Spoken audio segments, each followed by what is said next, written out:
chaîne na bino na basi ke awa toye kosolola makambo très grave oyo ezoleka sikoyo na mboka na biso et surtout na bitumba oyo toza nango na kati ya est ya mboka na biso oyo munguna Rwanda a imposé biso na M23 fait de nanga o basaliaki o baza ebele basaliaki derrière ya République démocratique du Congo.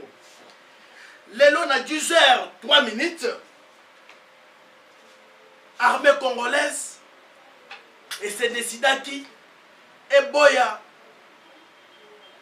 arrêtissage ya vol ya ba Rwandais oye banda kosala ba va et vient na Walikale centre précisément na aéroport ya Kigoma ba bombarder l'aérodrome ya Kigoma ba bombarder avion aéronef oye banda kosala ba va et vient ya kotika ba matériel koya na ba soda oyo bazo uta babiske pa Uganda oyo ba utina Rwanda oyo banda koya ko renforcer armée ya munguna oyo eza na kati ya mbele na biso. Pendant que depuis samedi le 22 M23 na balie na bango na Rwanda depuis que mokonzi ya mboka akendaki Qatar tant que chef na bango bazaki en face na mokonzi ya mboka bango bandimaki kosala oyo tozo bazo benga cessez de feu balobaki neti basolo na Qatar pona koboya makambo ya bitumba alors nous tozo ndimela yango. C'est pourquoi bomonaki M23 basalaki mukanda wana po ko tromper vigilance ya FARDC. Alors pendant que FARDC bazabana mayel ba yokaka mokonzi ya mboka qui est un seul maître balobaketi fachi alobi cessez de fait bango net bataka ba indiscipliné tango mokonzi bango Kagame azoloba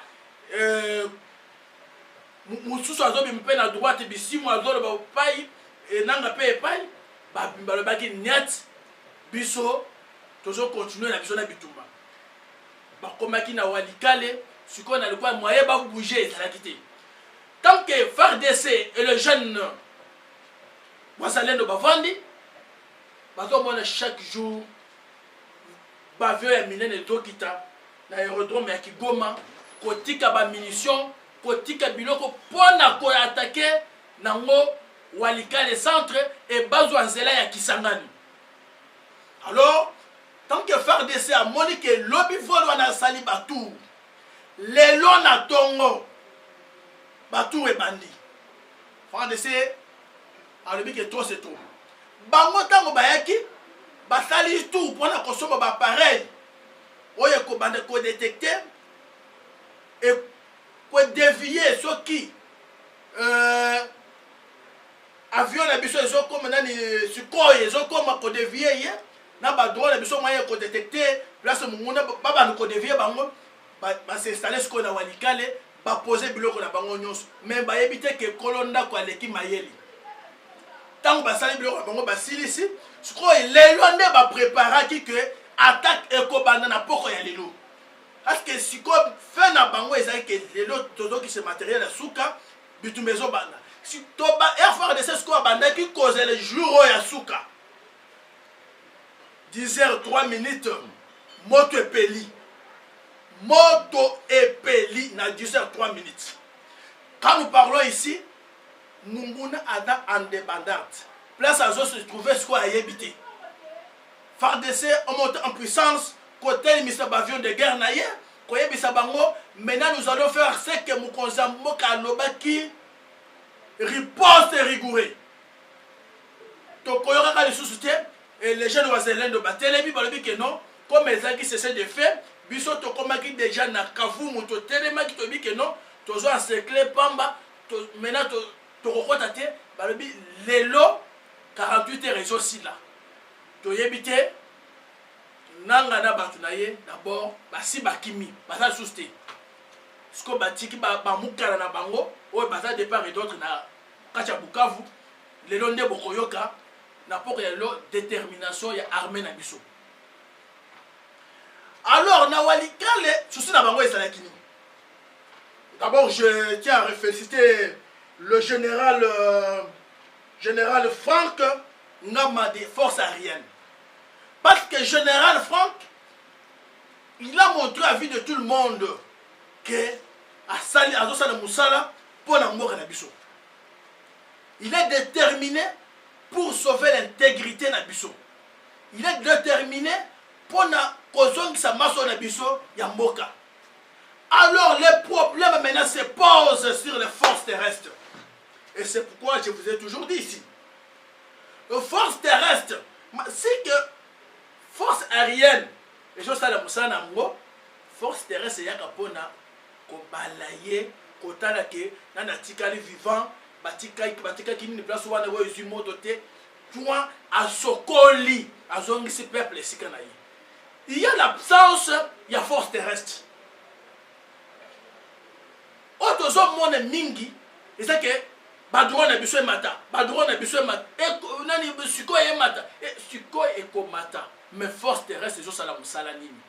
Général Ngama, le communicateur privé du chef de l'État, a ce PC le Monia. Et par Congomani, nous sommes en moyen de l'eau, le général, tu as une personne. Ton monité que aux assimes, il y a mafia, il y a quoi ça mort à la bichotte. Mais où on a d'autres éléments, la force terrestre, le général Naïwel.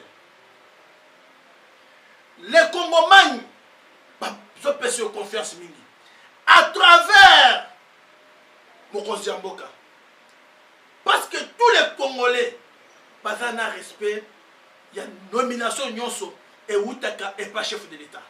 Quand que Mokonzi Mboka numéro 1, Mukengeli, a peuple congolais, Félix Antoine Tshilombo Tshisekedi, a Pessio confiance, nous les Congomans, nous les Congolais, on est encore droit à cause de cette confiance. Tozo Mona, Bitumba, oh, bazo attaquer Bisso. Bazo attaquer force terrestre bazo dongana sima. Oza bureaucrate, oza force sur le terrain. Comme oza qui na Kisangani, comme oza qui na ba bisika ebele ba occupé qui na est na boka na biso. C'est maintenant là ou jamais. Parce que tozo ba attaque ya banguna na kati ya boka na biso. Comme na moya na biso yo, ya moya lelo na ba 8 heures longonya parce que il y a troupe ya ba soda congolais au bauti ba olongwe Kisangani na moya lelo ba keina espace ya Biroué est en 70 ville qui est à 70 km na Kisangani ba kei pona kosala riposte rigoureux ya muno ya kotikuna. Alors c'est maintenant là tozo senga force na biso oyo ministre de défense à la kaki peuple congolais koyebisa bango na mita oyo ba awa la république s'est engagée à kosomba ba armes de guerre kosomba ba tenue kosomba ba sauvegarde ya kosala bitumbwana même na mai même likolo même par terre oyo ministre de défense olobaki. Et la République, à travers le chef de l'État, qui a bien dit, nous allons gagner cette bataille à travers stylo Oyo, c'est-à-dire diplomatie, et nous allons récupérer vite de Goma par stylo, diplomatie, ou soit par guerre. Alors nous, Tokozo ce matin, et Tozo ministre de la Défense, en face avec le ministre de la Défense, il y a ministre de la Défense, il y a nani central, il y a nani Sud-Afrique, où il faut aller pour qu'on s'engage ba commando pour accompagner les FARDC. Et Tozo senga que Moussala Obino Yozo Salawana est là parce que le peuple congolais ne veut plus encore Congomais avoir na insécurité ou avoir dit bakolora kochikuna, c'est-à-dire maladie kili et bazo traquer même ba malade na kacha hôpital. Alors c'est trop. C'est maintenant là, ministre de la Défense, il y a quoi interpellé général Naïwel dans sa mission au chef d'État PC confiance. si lui ne connaît pas le général Daïwel, nous, les peuples congolais, on te fait confiance. Todola na makambo ya ba avocat ya Katumbi na ba biloko na bango ba bazolo ba mingi wana et ça nulle part ils ont amené biso nulle part. Et loko biso tozo senga ke force terrestre. Et peuple congolais même ba bazo ke misala bandimi ke train de vie na bango. Et ça par terre et kita même ba avantage ba bana kozwa. Et ça par terre ke mbongo wana et so ba minduki est tenu ba phare de na biso na front pour ba mona moya converser bitumbu oyo. Et nous sommes sûrs et tous bien déterminés que cette bataille nous allons gagner ça. Nous allons gagner cette bataille. Pour gagner cette bataille, il faut avoir l'esprit patriotisme. Que aujourd'hui, Otomoni Wazale Wazanango, il y a Koboya Mbongo, Kabila Tchaki na Bukavu par une messa, continue abandonné par d'autres. Nous on voulait autant de millions. Bon, c'est des bisotos à ouvrir. Et Bataki déterminé Koboya Yango, c'est le même cas où nous demandons au général des forces armées. Bon, mon moral, oh, général numéro 1, il y a FARDC. Général Gilles Maza, Afalaki na Kisangani, ça m'a fortifié.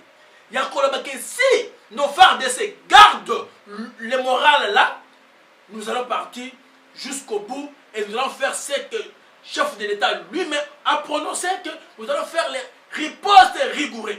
Bitumba et Kozong place Oyewuta. Et tant que nous avons si la diplomatie clé, il y a mon concert, malgré Munguna Azolo ka place ya kobimela zo mona terre a commis na basi que na est ya mboka na biso tozana ba troupe belé ba lubanga ba la mukike non tozo sauver biso toyo ko sala kobimisa ba kongomani na nini na boumbu ba o ba zo ba part et d'autres, mais part et d'autres là vous voulez toujours les faire à l'est du pays. Je vous ai toujours posé cette même question là ici. Ceux qui veulent dire kobimisa Congo na boumbu, il faut venir même au Congo central ici, commencer par ici. Bandundu est là. Les grands Bandundu est là. Il y a 2 provinces, 3 provinces là-bas. Vous pouvez aussi commencer par là. Et pourquoi vous préférez toujours à l'est du pays de coopérer avec les Ougandais et Rwandais? C'est parce que vous voyez bien que il faut les soutenir. Na ba voisin na biso wana oyo bazoko ko supporter RDCT o bazoko ko supporter évolution na biso te. Alors le faire de ce qui monte en puissance cet avant-midi oyo bazoko kende na o balongwe Kisangani qui se dirige vers les villes de ville où ils ont 70 km la ville de Kisangani dans de nom qui m'échappe encore ville ya Biwele où ils ont 70 km boba kena tongo awa tozo senga bino boza le déterminer na mission o bokendeli kuna parce que koza bino déterminer na mission wana ne sikoyo ezo pesa congolais nyonso espoir parce que notre souci c'est que mboka na biso ezala na maboko ya munguna te mboka na biso ezonga na maboko ya bakongolais pona bitumba ya Congo oyo toza na ngo oyo il faudrait que les Congolais se prennent en charge. Nous allons se prendre en charge du papa Etienne Tshisekedi de heureuse mémoire. Awa na moya lelo pona faire dessert sardine na yo eza bien maï na yo eza assuré semuna eza assuré manduki eza assuré. Les problèmes, les batailles, on les gagne d'abord par le moral. Il faut qu'on gagne. Gilles Mbanza, félicitations, tu es général. Donc comprendre votre sens de leadership. Moi, j'étais première personne où qui d'abord, tant qu'on a mon accueil, on a dit, mais est-ce que le général n'est Gilles Mbanza et sa morale n'est pas. Mais j'ai confirmé quand vous êtes arrivé à Kisangani, la première façon où j'ai vu que tu as parlé devant le militaire du garde républicain, même nos frères d'essai, pour rester même moral et qu'on a même les jeunes révolutionnaires, les Ouazalais, pour les mettre en cause, pour dire que vous allez défendre cette cause qui est la République démocratique du Congo. Makambo à Esther, na base que tant que tu as na Bukavu, tu as récupéré d'abord Bukavu parce que kuna force c'est déjà bien. Aux alentours, ba village oyo munguna koti, ba kimi déjà ba village wana, ba musu bazongi na katikati ya ville, bazo ba kei na katikati ya ville, biso to kaboli report ya Kavumu en deux parties. Bango batika na ngambu, biso pe na ngambu. Siko ngambu biso to tikali. C'est pas que to bana kozanga force ya kokoti na kati ya ville. Ezalaki kopesa bango mbela ke bango moko balungo. Pourquoi? Parce qu'on voudrait d'abord protéger nos populations. Notre population oyo bazo se retrouver na kati ya mabele wana. Na kati ya espace wana ndesikoyo to bana ko protéger bango et lelo tango quand je vous parle ici, on dit la bataille Bitumba eza koboma kosokola. Mwana mboka vala na ndako. O naza étudiant, nazo kende cours, naza élève, nazo kende cours, bino ba para ya Bukavu. Il faut béboyer belo comme il faut garder les enfants. Batouana na bazana insuffisance quand nous parlons ici. Ya ba soda na bango ba kufi mingi. Malgré bazoto ba pays de part que d'autres bazoto tina bango ba kufi mingi. Mais là quand vous bino bozo tina ba na école, bango bazoto ba nani ministre ya ici. Pourquoi il bisa bateau ba nani ba etia ba na espace wana ba fa na ndako parce que riposte oyo so sa msiko na Bukavu eza ya ke tozo ta la peuple té. Il faut comme c'est-à-dire tozo comme mola ko balayer comme on dit en français. Mboke tikala kimia pour que toyeba kiye munguna et qui n'est pas munguna. Alors quand nous parlons ici la RDC à travers la diplomatie du chef de l'État, oya qui lobby na Rwanda, na Luanda plutôt, na Angola plutôt, na chef na son homologue angolais, oya sali causerie bien, oya sali causerie à Makas pour na oizotala avancement, il y a dialogue surtout na makambo oya lekaki na Qatar parce que na Qatar mkozamboka yebise bango boy. Vous les peuples congolais et logo biso tozo tel o biso toyoka bien tin. Quand chef de l'État parle, chef de l'État est toujours dit Bitumba o to na ngona mboka na biso eza Rwanda aluki certaines tâches du peuple congolais pour pas agresser biso. Et c'est pourquoi comme Rwanda aluki batete wana avant que bango tete wana baya bazaki na Rwanda bazui tactique de guerre, bazui de façon où se défendre. C'est pourquoi chef d'État bande ko benga batwana ba pantin bande ko lobake moi le garant de la nation aucun de peuple congolais je ne peux pas se mettre en table avec un pour parler. Et les peuples congolais critiquent ça parce qu'ils ont vu le chef de l'État en face avec Kagame. Il dit non, lui il avait dit à comment on a Kagame au ciel maintenant c'est au Qatar, à le bac que il y a non. Bon, chef de l'État de Bakibo. N'a fait Tshisekedi Tshilombo, n'a bon dialogue. Je veux dialogue.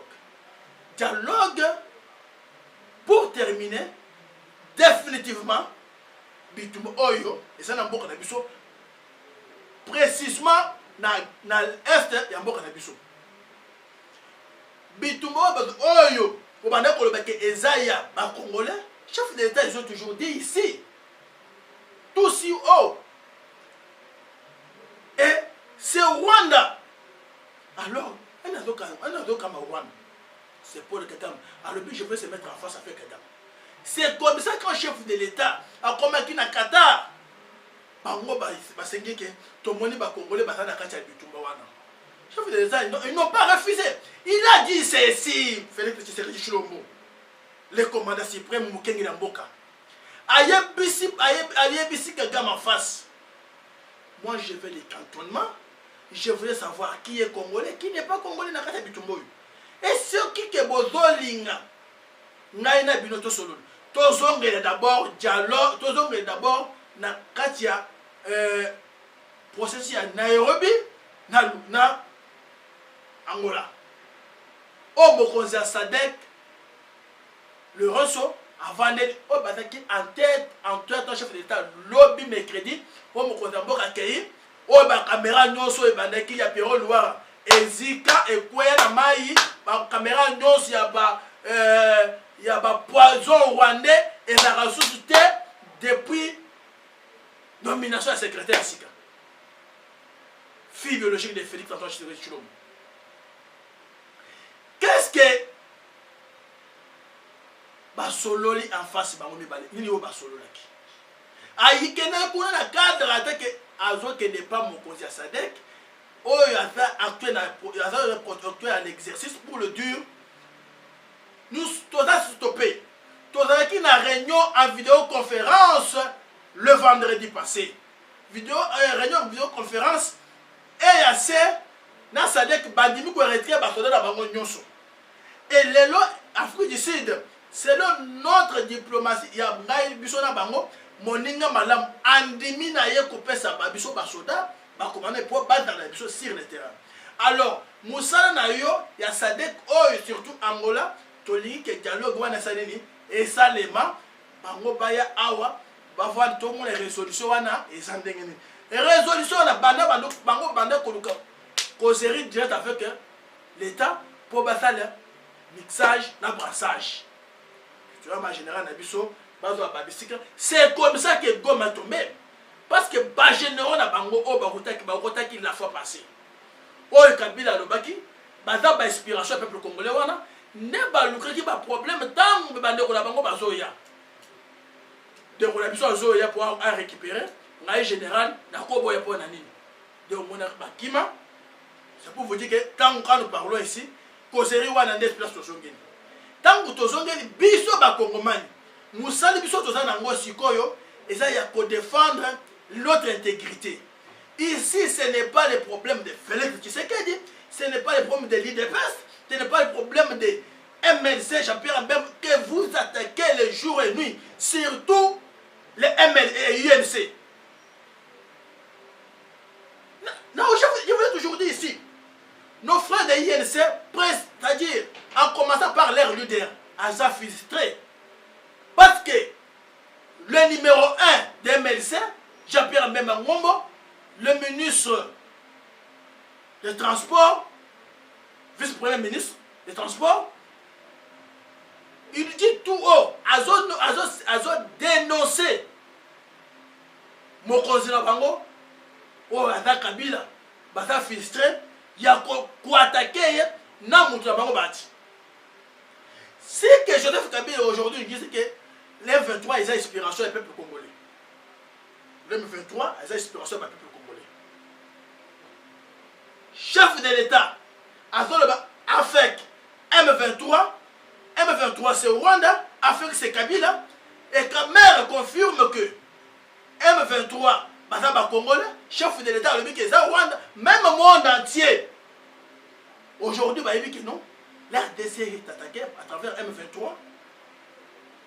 Oh, Rwanda Bazali. Mais Batu INC, Batu a PPRD, Batu Oyo, Bayini Yambok, Oyo, Tozana Bango na Katia Union Sacrée, Babatu Lukobo, qui s'est dit tout si haut pour attaquer le fait des transports, pour attaquer un seul lion qui a resté fort et toquer les portes quand Munguna est monté à puissance pour attaquer jusqu'à Kinshasa, côté de ma bicyclette, côté de ma bicyclette au Bango Kobanga. Aujourd'hui, quand il s'agit de consultation nationale, on a vu Kamer dès les premiers jours, il y a Kokende parce que Kamer a la veste, ou a accueilli la consultation pour consulter. Bon, on y a une cravate rouge, on a accueilli la consultation pour consulter. Mais quand on a attaqué les villes de Kamer, Bukavu, quand on a attaqué les villes de Bahati, je restais silence à la radio. Et aujourd'hui, à Goma et à Bukavu, vous avez vu les militaires d'M23 na Rwanda, Babaneko Wele occupé université ya Bahati, c'est-à-dire ya moninga na bango pour bafande wana. Mais là c'est Wazalendo a dit nazo silisa bino soki bino ye atina bino boya kovanda bokotira kovanda te soki toza na respect envers vous deux là les deux messieurs ici na kati ya union sacrée c'est parce que votre confiance n'est pas chef de l'État malgré azo vivre na bino na keba un jour il peut se réveiller comme ça acheter bino na boulot na ba immunité na bino na acheter bino na boulot. Pourquoi batu oyo batikali na service ya Kabila na kacha pourquoi lelo quand je vous parle ici les 5 ans là bio biso to boye ke 5 ans anaki na musala ya kokende Rwanda tango 5 ans akenda ki Rwanda ke Goma na Rwanda ba ebise au moins quand tu parles là wo suka ka place na bazali koko matana ndako moko te ko oyo azwa ki bitelo ko ya wo ba bekta ki yedi sasi wo ya ba komi wana bomoni figure oyo bazalaki nango na oyo ya jour ata bakomi kuna bandaki koseka ezalaki kopo na bango na moi awa akendaki na seko bayambi aseki. C'est pourquoi nous allons vertu les services de enseignement même ba service oyo ya protocole oyo eza na présidence découverte moko boyo nalingi na sala bomoni ntango musée akufaki batu ya Kabila babanda koyebisa biso tomonaki chef alinga ya bamutu moko boye atikaki biso ayambi mutu wana mutu nde bango babanda koyebisa biso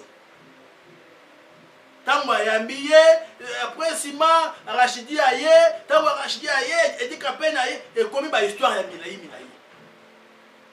batu neti baroni Jackson oyo les services du protocole tango bango bazoya naibike chef de l'État chauffeur du peuple congolais ce n'est pas même le protocole ce n'est pas l'ambassadeur Bob coup de chapeau na musalo sala ambassadeur Bob coup de chapeau ya kobatela Mozambique mais le problème est que Bokeba na Anthony Gisu les directeurs de cabinet là. Je vous ai toujours dit ici, dans la caméra Fatih, ce monsieur ici, même morphologie naïe, c'est un Rwandais le monsieur là. Comment ça fait-il que le monsieur là quitte Ouganda, Rwanda, a fait la diplomatie naïe nyosu?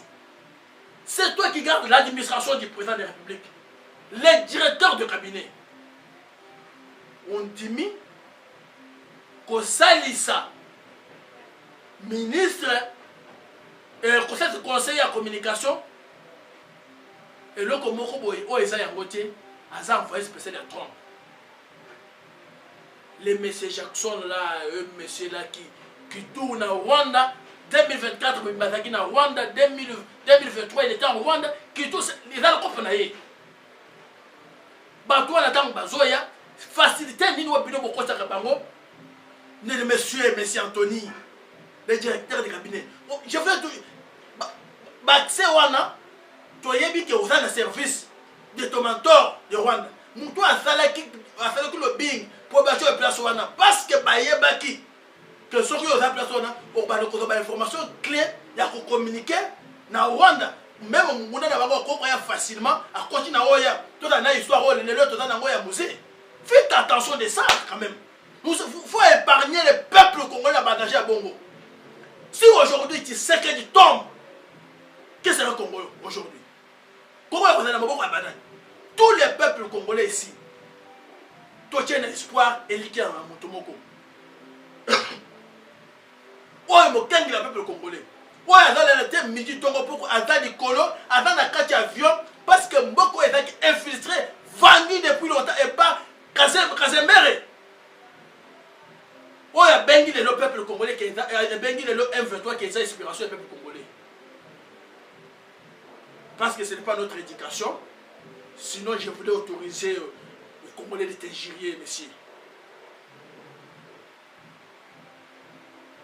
Ce n'est pas notre éducation.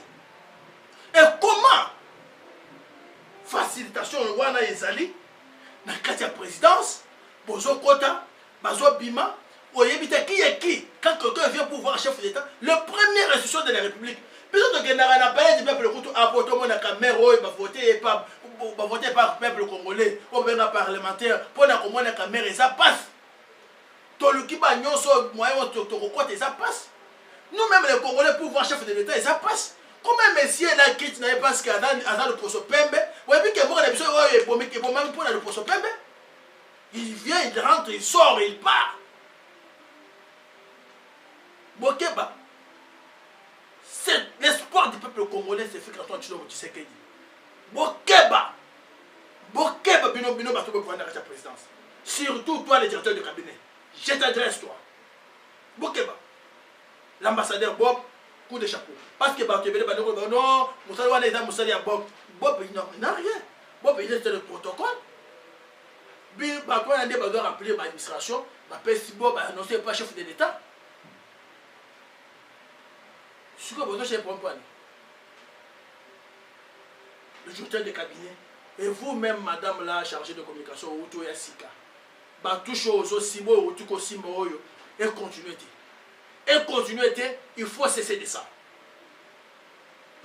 Quand il y a un peuple congolais, tant que le bawa, et ça, pour la Makambi à Bongo, et ça, les mal soucis. Makambi à Bongo, et ça, nous sommes à Parage. Merci, peuple congolais. Ah, on a vu le prophète à Kinshasa. Pour la Colombo Mouké, la Makambo, ils ont la sécurité à Bourg-la-Bissou.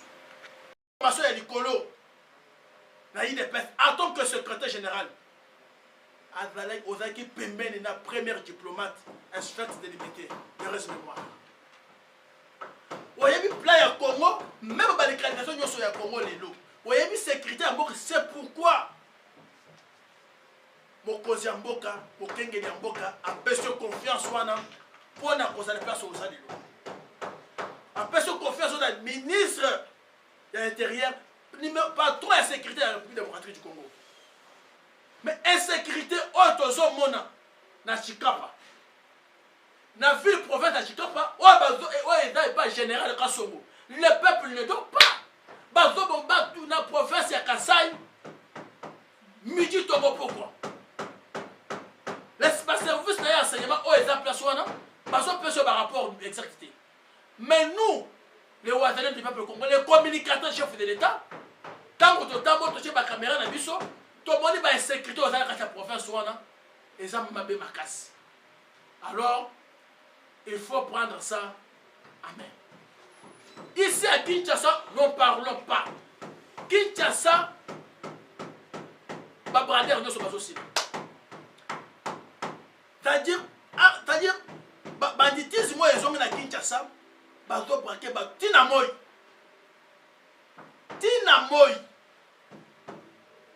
pona nini et toujours félicité kozo bakabasel ko tshana nzela bakabasel yo tshena ba tshena nzela ba mitu ko ba ya processus ya sika wana benga ko bakabasel soko yebia ko tshena nani patron de la sécurité Jacques Chabande bazo benga ko bakabasel wana ezo tambola na versement net ma recevoir je connais les autres personnes dans kabatel wana ezo le camboutiage ezo kanga batu ezo ça dit la police n'a pas de professionnalisme. Ce n'est pas que tu peux arrêter quelqu'un au comme on a mutu que tellement mabe ya quoi ça va bon mutu ko ezala mazela pour continuer par regarde mutu ko ça de moi rien na kacha zela.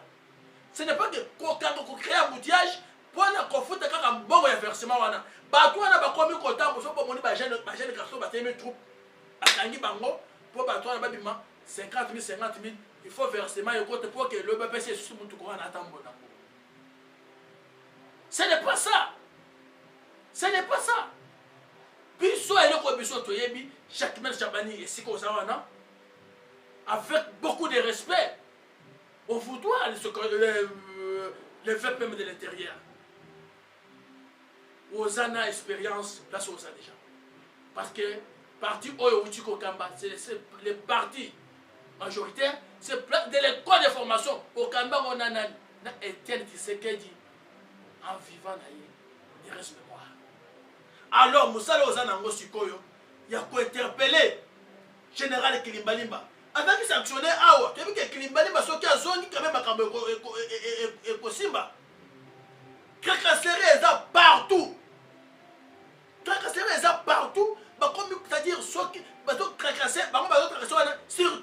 Kawana. Ce n'est pas pour la...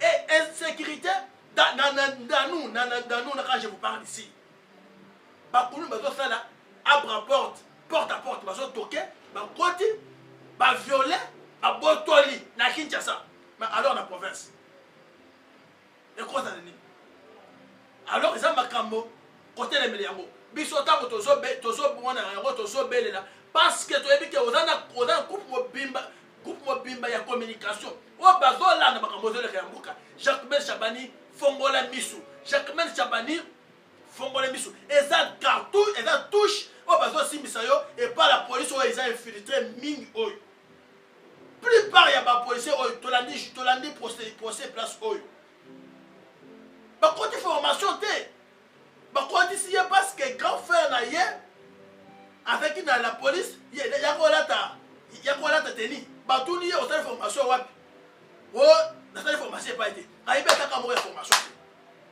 alors c'est le temps de former les policiers. Parce que c'est la première cartouche pour pouvoir former le professionnalisme de la police nationale. Aujourd'hui, police, roulage, n'est pas le clébisso, embouteillage, kokanga, par-ci, par-là. Contre la moto, ça dit pour l'État congolais. Abakisi le fouti parce que foot est double à mon bandé kozwa liboso pendant ceux qui 18 ans ya Kabila banda kozwa yango te les gens avec Félix Tshisekedi Tshilombo azozo yango mais azo tracasser sous peuple pour avoir le moyen ya koluka bamboutiage à cause d'embouchage ces gens c'est là à Osoko Landeli c'est la police et même aussi ministre de l'Intérieur et sécurité et le kotoso senga bino lisusu et ça coach hors de Rwanda et surtout il y a pas sens unique oyezo salema awa na kati ya Kinshasa surtout ba sirène na bino oyezo le près oyezo le il faut qu'on passe même policier wana pe musala na ye pour ayeba ke qui est qui dans ce pays et numéro 1 de la sécurité il faut ozonga na kati ya musala na yo pour interpeller général Kasongo na Chikapa ou insécurité eza mingi pour interpeller général Kilimbalimba oyo sanctionner ye azongi opesi na ba mituka pour na insécurité ici là insécurité ezo si la terre a ba komi ko boma même tina moyi mutu soka na $100 na ye ba botoli yango na parce que les jeunes wazalendo les communicateurs du chef de l'État asilisi pour na moya lelo tozozo na Goma pour na kocha sur ba caméra na biso et merci beaucoup ba we bolandi biso bo partager émission na biso bo like yango na bazike toza wana pour na kopesa bino ba information exacte merci à la prochaine.